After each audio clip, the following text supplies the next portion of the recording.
Bonjour à toutes et à tous, je suis Sharazed Dami. J'ai le plaisir d'être aujourd'hui pour vous présenter ma thèse que j'ai préparée pendant un an,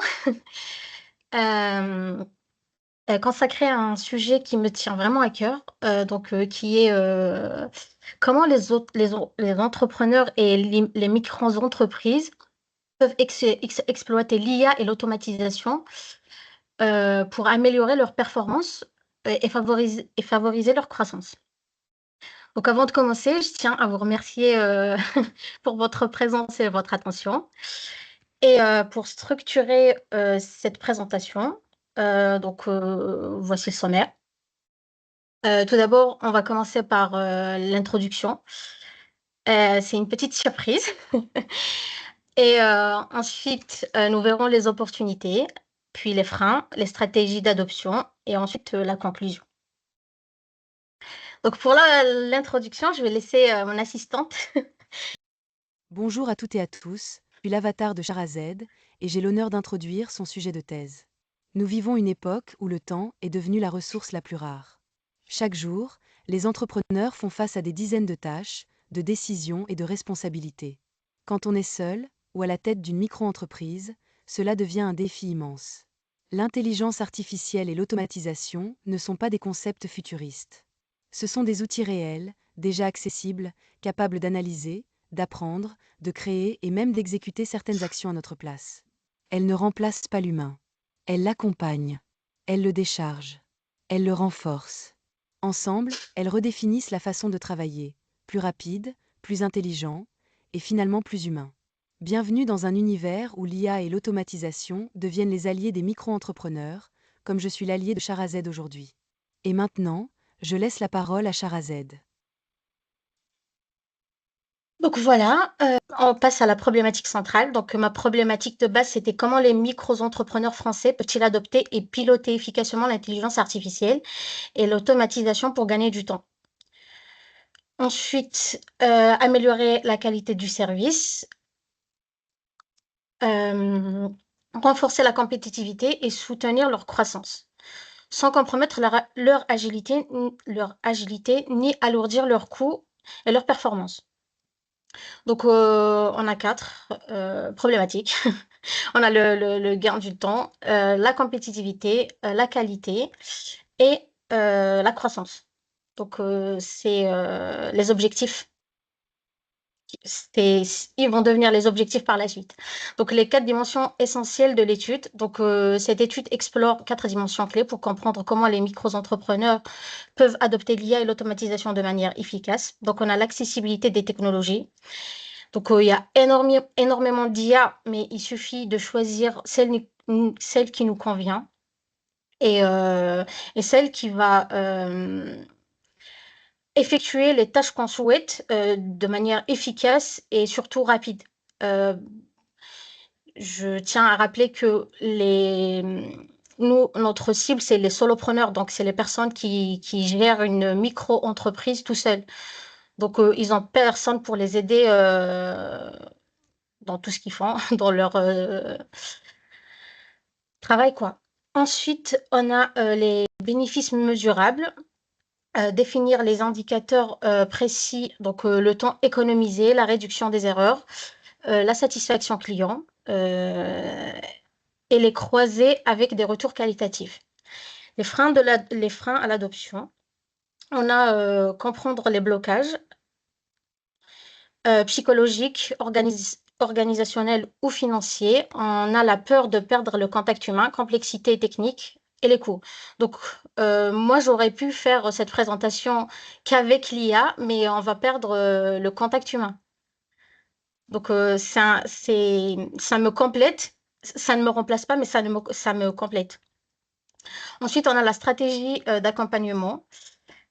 Concevoir des parcours d'appropriation progressifs, tutoriels, coaching, adaptés aux contraintes de temps et de budget pour les entrepreneurs. Donc, ils peuvent utiliser l'IA pour concevoir des PDF ou des tutos pour aider leurs clients et avec un budget,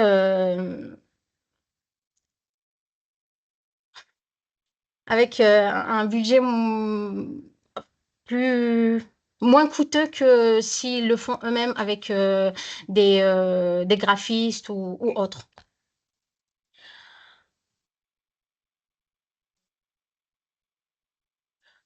Ensuite, pour ma méthodologie de recherche, donc j'ai fait une approche méthodologique mixte, combinant analyse quantitative et investigation qualitative pour une compréhension approfondie. Donc, j'ai utilisé dans ma thèse plus de 80 sources académiques et professionnelles, dont des thèses d'étudiants, des ouvrages. J'ai utilisé l'IA notamment, et donc sur l'adoption des l'IA par les petites entreprises, transformation digitale des microstructures et les facteurs de succès. Ensuite, l'investigation quantitative, c'était des questionnaires structurés de 15 questions.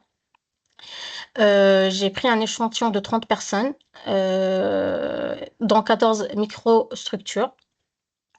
Exploration des pratiques actuelles, outils utilisés, bénéfices, difficultés et attentes. Donc, les outils qu'ils utilisent beaucoup. Celui qui ressort, c'était ChatGPT.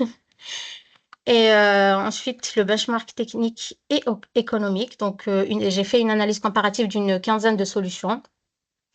Une évaluation selon les critères adaptés aux micro-entrepreneurs, une simplicité d'installation, une courbe d'apprentissage, support client et évolutivité des tarifs. Et j'ai proposé aussi 3 automatismes dans la thèse. Un pour automatiser les factures, un autre pour gérer pour l'organisation, donc c'était API, Calendly et, et appel, donc prise de rendez-vous.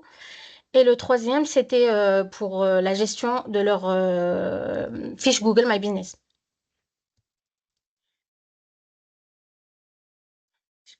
Ça bug, je sais pas pourquoi.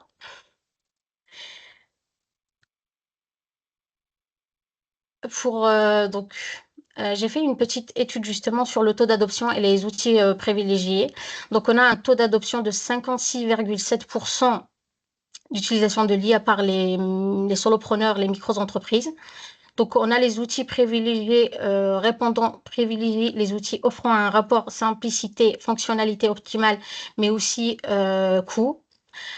Préférence pour les solutions faciles à installer et à utiliser. Donc, les solopreneurs, ils n'aiment pas les outils qui nécessitent une installation qui dure des heures ou une utilisation compliquée.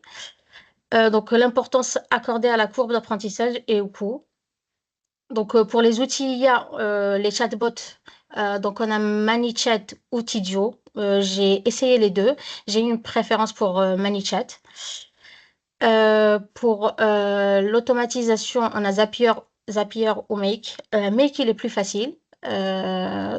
Donc, il est préféré par les solopreneurs. Et pour la planification, on a Calendly. Pour les outils d'analyse, on a pour la gestion de données, on a Google Analytics et Power BI. Côté analyse de données, on retrouve des solutions accessibles comme Google Analytics et Power BI, c'est pas des IA, mais ils utilisent des briques de l'IA. Donc, on a analyse de sentiments, détection d'anomalies, prévision de séries temporelles et intégration avec Azure AI pour Power BI.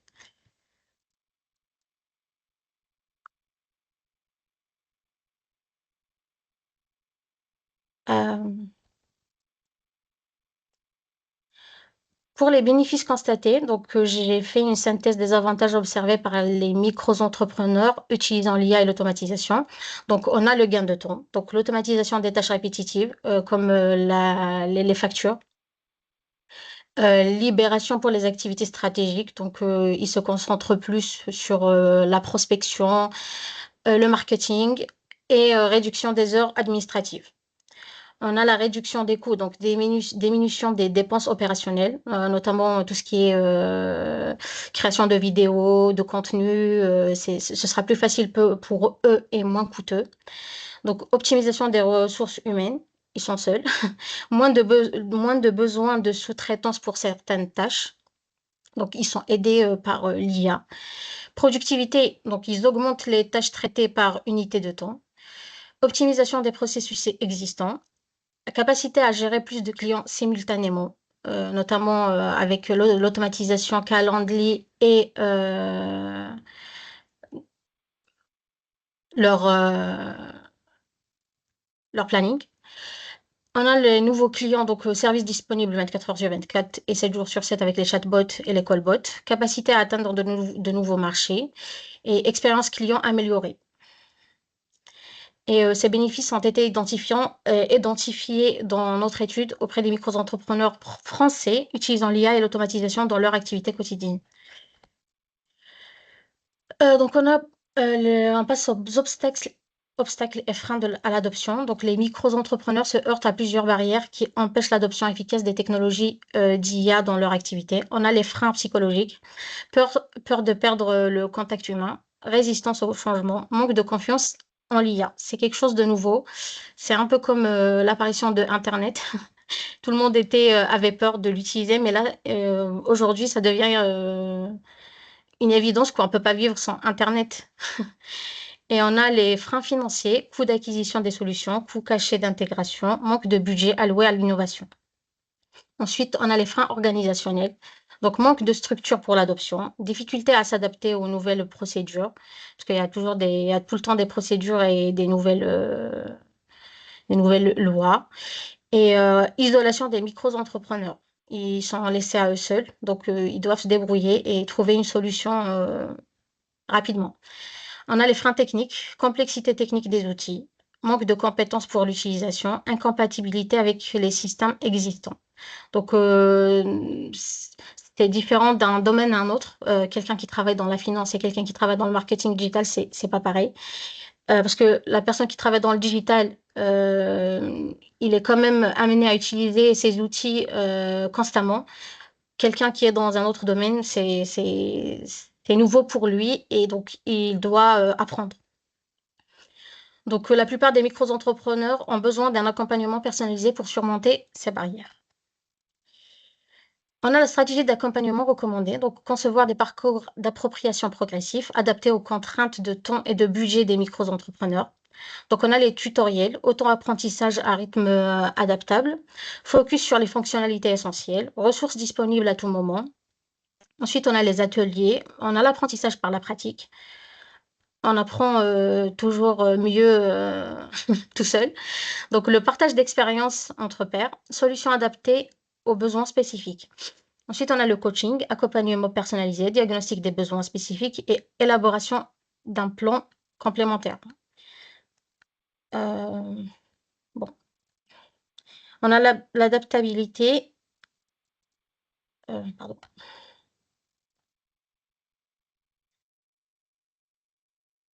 C'est quoi ça encore? Excusez-moi. Les soucis techniques aujourd'hui.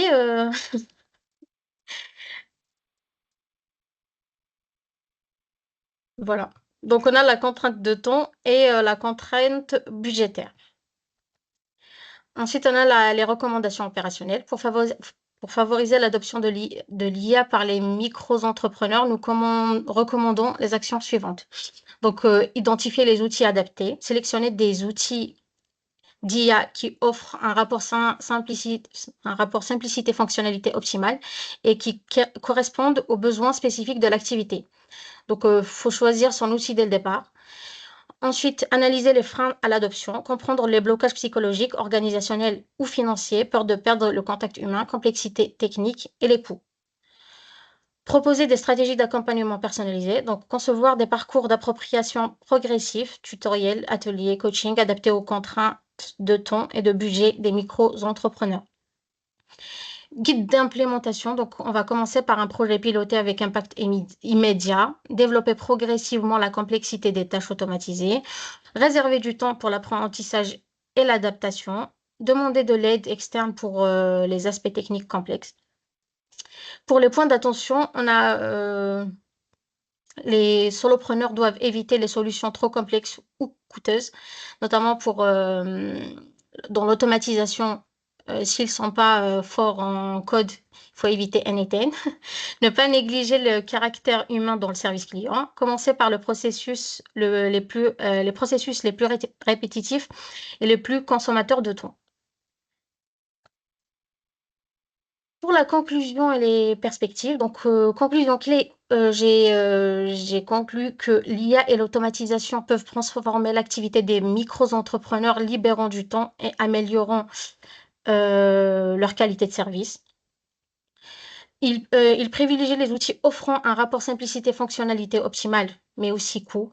Il préfère les outils les moins coûteux. La simplicité d'installation, la courbe d'apprentissage et les coûts cachés sont les facteurs clés d'adoption. Pour les perspectives futures, l'adoption de l'IA parmi les micro-entrepreneurs se poursuit à un rythme de 56,7%, offrant de nouvelles opportunités. Des parcours d'appropriation progressifs et personnalisés sont nécessaires pour une adoption réussie. La collaboration entre micro-entrepreneurs et prestataires de services d'IA pourrait créer un écosystème innovant. Donc l'IA et l'automatisation offrent aux micro-entrepreneurs français de nouvelles opportunités pour gagner en efficacité et en croissance. Je vous laisse avec mon assistante. Comme vous pouvez le voir, l'IA et l'automatisation offrent déjà des bénéfices concrets aux micro-entrepreneurs, mais elles ouvrent aussi de belles perspectives d'avenir. L'enjeu n'est pas seulement d'adopter des outils performants, mais de le faire de manière progressive, adaptée et sécurisée. C'est en avançant pas à pas, en privilégiant la simplicité et la collaboration, que les micro-entrepreneurs pourront réellement tirer profit de ces technologies. Ce résumé n'est qu'une introduction. Pour aller plus loin et explorer toutes les analyses et recommandations, je vous invite à consulter la thèse complète. Merci pour votre attention. Merci pour votre attention. Comme vous pouvez le voir,